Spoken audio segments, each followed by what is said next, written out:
प्यारे दोस्तों, आज हम आपको एक मौलाना साहब के बारे में बताएंगे।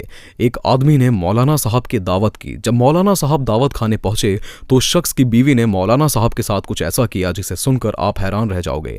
लेकिन वीडियो में आगे बढ़ने से पहले दोस्तों, अफ्रीका के एक शहर में एक हाफिज कुरान रहता था जो बहुत ज्यादा नेक और परहेजगार था। लोग इस आलिम दीन का बहुत एहतराम किया करते थे।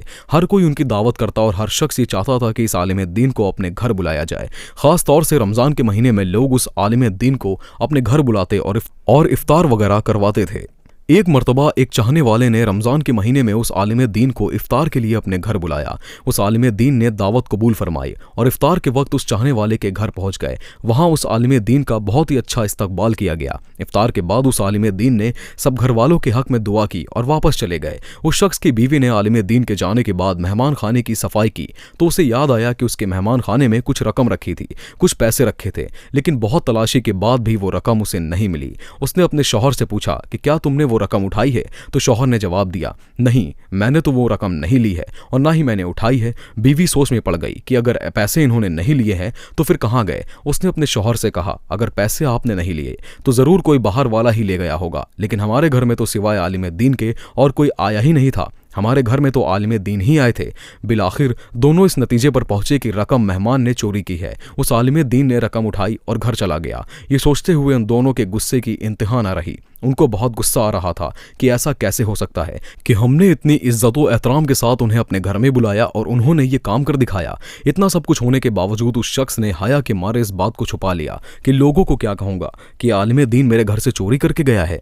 उस शख्स ने किसी को बताया तो नहीं, लेकिन उस आलिम दीन से दूर दूर रहने लगा ताकि सलाम दुआ ना करना पड़े। इसी तरह साल का वक्त गुजर गया और फिर रमजान का मुबारक महीना आ गया। गांव के लोग फिर से आलिम दीन की दावत करने लगे और उसे अपने घरों में इफ्तार के लिए बुलाने लगे। उस शख्स ने जिसके घर चोरी हुई थी उसने अपनी बीवी से कहा कि हमें क्या करना चाहिए, मौलाना साहब की दावत करें या ना करें। बीवी ने कहा, हमें भी मौलाना साहब की दावत करना चाहिए। गलती इंसान से हो ही जाती है तो हो सकता है मजबूरी के आलम में उन्होंने वो रकम उठाई हो, हमें उन्हें माफ कर देना चाहिए। कोई बात नहीं, अल्लाह हमें जजा देगा। ये सुनकर उस शख्स ने फिर से मौलाना साहब को उसी इज्जत व एहतराम के साथ अपने घर दोबारा बुलाया। जब इफ्तार वगैरह से फारिग हुए तो उस शख्स ने आलिम दीन से कहा, जनाब आप जानते होंगे कि तकरीबन 1 साल से आपके साथ मेरा रवैया थोड़ा बदला हुआ है। मौलाना साहब ने कहा, जी हाँ, मैं देख रहा हूँ आपका रवैया तो बदला हुआ है, लेकिन ज्यादा काम के चलते मैं इसकी वजह मालूम ना कर सका। उस शख्स ने कहा, मेरा आपसे एक सवाल है और मुझे उम्मीद है आप इसका जवाब जरूर देंगे। मौलाना साहब ने कहा, हाँ पूछो। तो उसने कहा, पिछले साल रमजान में मेरी बीवी ने मेहमान खाने में कुछ रकम रखी थी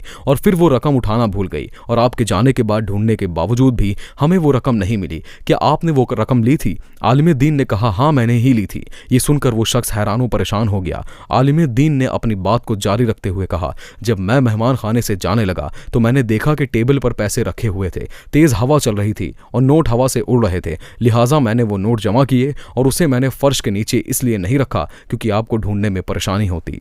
इतना कहकर आलिम दीन ने अपना सिर जोर से हिलाया और ऊंची आवाज से रोना शुरू कर दिया और काफी देर तक रोते हुए उस शख्स से कहने लगे, मैं इसलिए नहीं रो रहा कि तुमने मुझ पर चोरी का इल्जाम लगाया, बल्कि इसलिए रो रहा हूं कि 365 दिन गुजर गए हैं लेकिन तुम में से किसी ने भी कुरान का एक सफा भी न खोला। अगर तुम कुरान को एक बार भी खोल लेते तो तुम्हें रकम मिल जाती। अरे नादानो, मैं तो तुम्हारी रकम कुरान में रखकर चला गया था और तुम्हें आजमाना चाहता था कि जो मैं तबलीग करता हूं कि कुरान पढ़ो, कुरान पढ़ो, क्या तुम पढ़ते भी हो या नहीं। ये सुनकर वो शख्स तेजी से उठा और कुरान मजीद उठाकर लाया और जल्दी से खोला तो उसकी मुकम्मल रकम कुरान मजीद में रखी नजर आई। तो दोस्तों, ये हाल है आज के मुसलमानों का कि साल भर में भी कुरान नहीं खोलते और अपने आप को सच्चा और हकीकी मुसलमान समझते हैं। अल्लाह रब्बुल इज्जत हमें कुरान पाक की तिलावत करने और उस पर अमल करने की तौफीक अता फरमाए। आमीन या रब्बुल आलमीन।